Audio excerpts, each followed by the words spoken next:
There weren't very many people who correctly predicted that Kawhi Leonard was going to head to the LA Clippers, but one of them was Jason Whitlock, and I'm sure we're never going to hear the end of this now that Whitlock was one of the few media prognosticators to get this right. Where were you as we had our second earthquake in Los Angeles? Were you awake? Did you have notifications set up on your phone? How did you become aware of this news on late Friday night in LA? I was awake because of the earthquakes and watching TV. And then I went into a bedroom where my TV was still on ESPN, and I saw it at the bottom of the screen, or I saw Linda Cohn talking about it, and, was just ecstatic and just like, damn, nailed it. And, I felt pretty good about my feeling on it, but to see it come true, and look, I am going to ride this for a while. You keep saying one of the few. Who are the other people that nailed it? I don't know. I'm sure there's other people out there, but I don't. So I was the only one. All right, go ahead. It's possible you were the only one. And we talked about this. The Clippers stayed totally under the radar, and they didn't get any attention at all during this process. And many people said it was down to the Raptors and it was down to the Lakers. What made you think that the Clippers were still alive and might be able to make a play for Kawhi? Because Kawhi Leonard had made it crystal clear he wanted to come home to Los Angeles. So that's one factor. The second factor, it just became like, okay, if he wants to come home, the Lakers have AD and LeBron. What's the delay? Just say, hey, I'm going to the Lakers. And then I also believe that Toronto got lucky winning the World Championship. And I think that Kawhi Leonard, he'll never say it, but I think Kawhi Leonard knows they got lucky. It took a boatload of injuries for Golden State to lose that title. It took one of the greatest, luckiest shots in the history of basketball for Toronto to make it out of the second round and beat Philadelphia. I think Kawhi Leonard's smart enough to look around at that team that he had around him in Toronto and was like, man, run this back. We can't win another championship here. And plus, there was just no reason, if he was headed back to Toronto, why the delay? And so if the guy wants to go to L.A., and he keeps delaying, it just kept making more and more sense, he's just giving the Clippers time to get a second superstar, a second star to play alongside him. It just made perfect, to me, obvious sense that he was giving Jerry West and the Clippers time to get a deal done. All right, let's unpack what this all means. First of all, the city of Los Angeles now is the epicenter for one of the best rivalries we have ever seen in terms of one city, right? And maybe it's the best rivalry we've ever seen in terms of one city, with Paul George and Kawhi Leonard on one side for the Clippers and with LeBron and with Anthony Davis on the other side for the Lakers. You have to buy stock in one team right now. Who do you like and why? No, I'm all in on the Clippers. I just think Kawhi just having the balls to do this and not joining LeBron and forming some super team and basically, I'm going to come into the same building and I'm going to declare war. I'm going to help take you out. I just think it's tremendous. So I like what Kawhi Leonard's doing, and I don't think we've ever seen, it's not since Michael Jordan and Scottie Pippen, where we have seen two athletic perimeter defenders at their level, Kawhi and Paul George together. That reminds me of Scottie Pippen and Michael Jordan. And so I just think LeBron's going to be 35, so they're younger than the duo, Anthony Davis and LeBron James. I love the Clippers' coaching situation with Doc Rivers. I think that's superior. And then I just look at all the depth.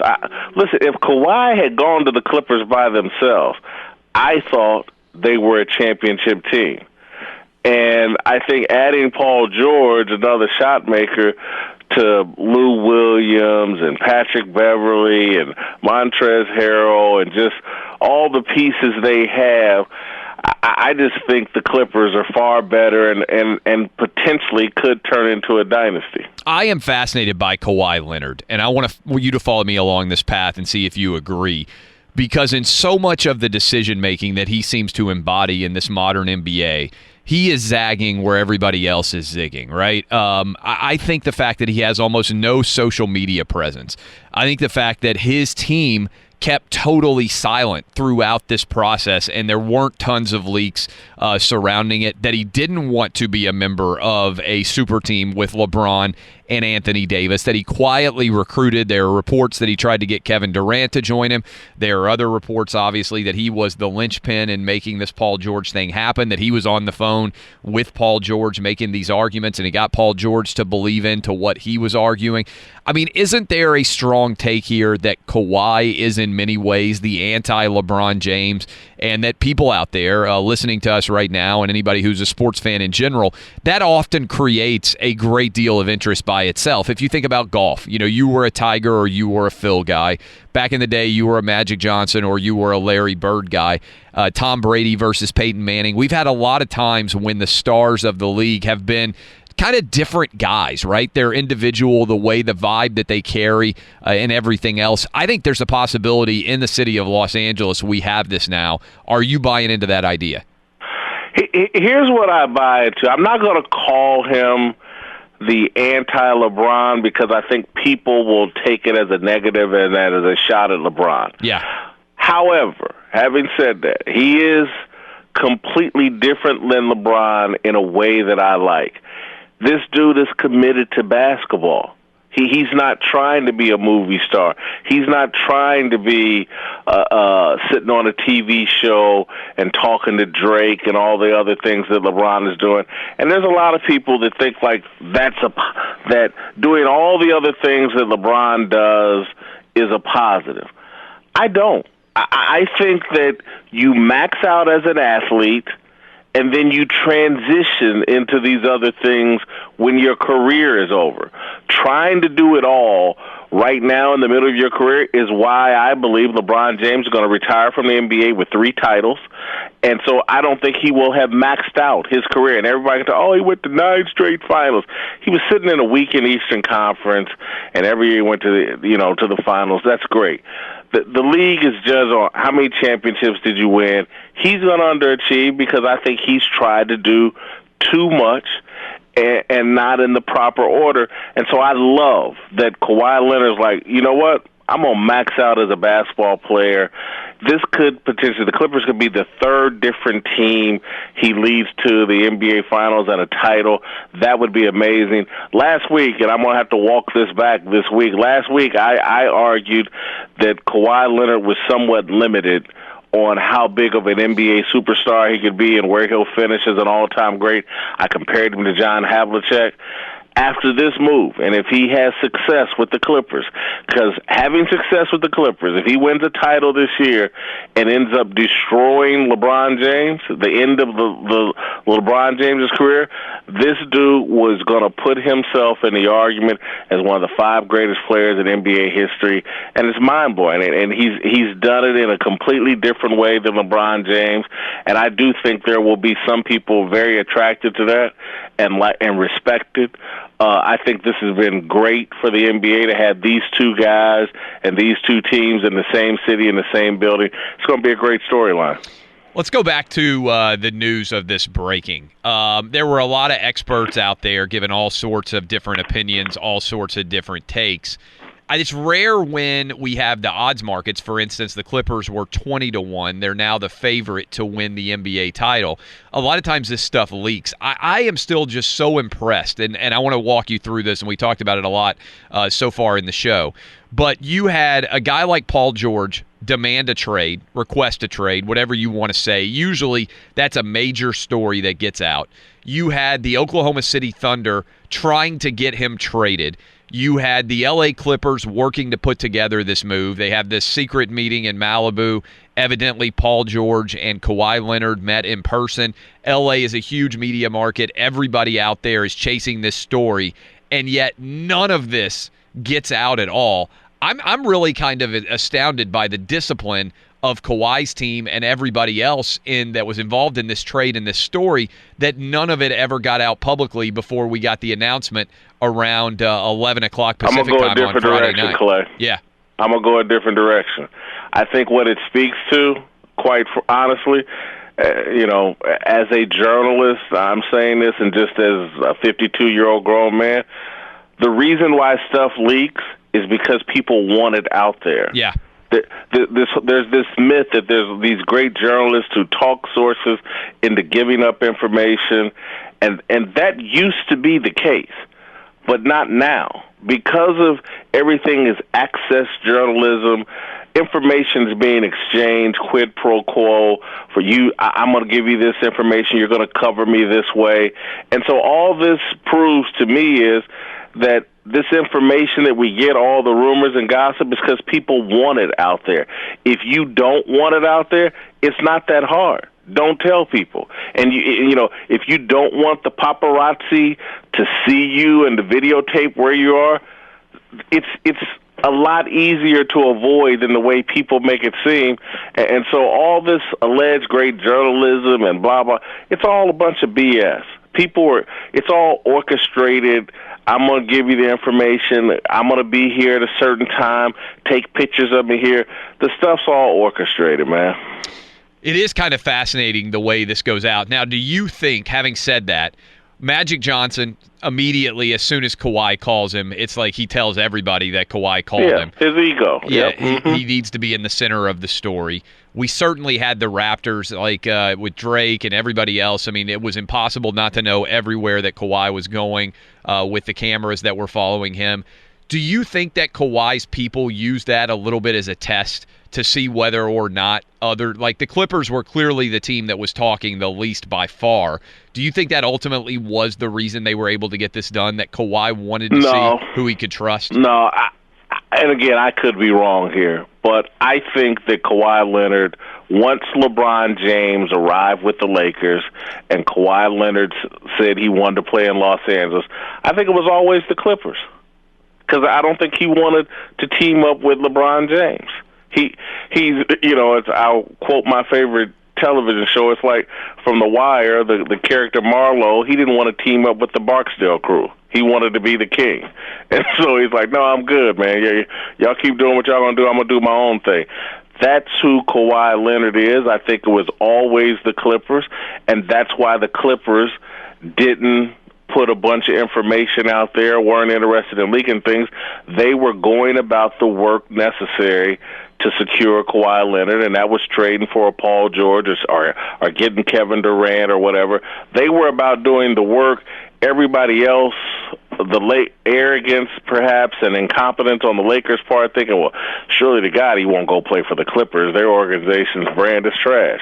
And then Toronto sitting there thinking, well, maybe he'll stay here to run it back and, we'll defend our title. But I really think the guy early on decided it was the Clippers, and the Clippers just had to stand pat, do their job, and not make any noise. And it was, I won't say it was, because it certainly wasn't easy, but I just don't think they had any problem staying in between those white lines because they were in the driver's seat.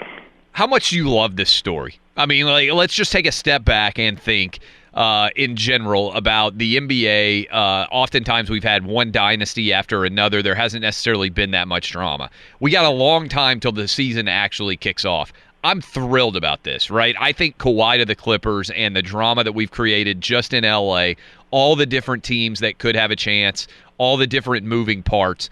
I mean, I think the NBA got this as good. Like, if you're Adam Silver, you have to be ecstatic, right? You would think, and they certainly should be. To me, there have been, the only storylines, and again, this doesn't reach that level yet. It's got to play out. But I thought Magic and Larry in my lifetime was incredible. I thought the Michael Jordan trying to get over the hill, trying to get over the Celtics, trying to get over the Pistons, and then finally becoming the dominant player, incredible storyline. I think LeBron's been an hell of a storyline. I don't put him on the same level as Magic and Larry or Michael, but this to me, now Kawhi coming to L.A. to take LeBron James out, I think that could end up rivaling Magic and Larry and the Michael Jordan storylines. I haven't been this excited about an NBA season since, 10 or 15 years ago, or whatever the hell, Rick Smits and the Pacers were contending, and Reggie Miller were contending for NBA championships. I cannot wait for this NBA season. I live here in Los Angeles. The number one story is going to be right here, 15, 20 minutes from my apartment. This is awesome. Let me take a step back outside of this story. Also, another huge story. What's your take on earthquakes? You grew up in Indianapolis. You also have lived in Kansas City. I've been out here for the double earthquakes. What is, you've been out living in L.A., I think, for 9 or 10 years, but the last several days, the earthquakes, last week in particular, pretty unnerving. What did you think about them in general? Yeah, they were definitely unnerving, and definitely have had me on the internet looking up, hey, what should you do in an earthquake? Have you climbed underneath the desk yet? Have you adopted? No. I just no, I'm not going to climb under a desk. If the building's going to fall, the building's going to fall. But I'm just. Do I have water in my home? Do I have some soup or whatever, some food so I can survive for a few days? I've started looking up that. I haven't taken action yet, but I'm going to have some kind of little survival kit in case the big one or a major earthquake ever hits. But it's a little bit unnerving, but I can't spend my life worried about it. I still lived in Kansas or Missouri. There's tornadoes. I survived a major blizzard when I was a kid in Indianapolis, where we were trapped inside of our apartment for what felt like a week. So, look, if you're going to go, you're going to go. Earthquake, tornado, car crash, whatever. Bus hitting you, it's going to happen. You can't avoid it. We're talking to Jason Whitlock at Whitlock Jason on Twitter. By the way, if you haven't heard it, go listen to our Wins and Losses podcast. He was the first guest on the podcast, and I think you guys will love that. You, I think, enjoyed doing it. Feedback has been great for people who haven't heard it.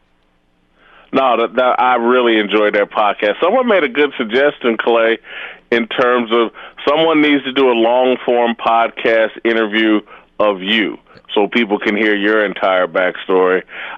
Someone tweeted that, I think, to both of us, and I thought, you know what, that would be good. And maybe one weekend you need to turn the microphone over to me and let me interview you. Yeah, that's a good idea. Let's do that. Let's plan on that down the line. Last question for you, and I appreciate the time here on Monday morning. People may or may not have seen Speak for Yourself yet. For everybody out there who's listening to us on the radio show, likes you, following you on Twitter, at Whitlock Jason, what pitch would you make on why they need to try out your television show, and how can they find it? Why would they need to listen to my show? Because I'm Nostra Whitlock. I got the inside information. Look, man, I think we're having a very honest, fun, unique conversation that's not catering to Twitter, that's really authentic. I think a lot of stuff on television now is catered toward Twitter, and it's very dishonest. We're not having that discussion, and we're not taking ourselves too seriously. We're not getting out over our skis and trying to do too much.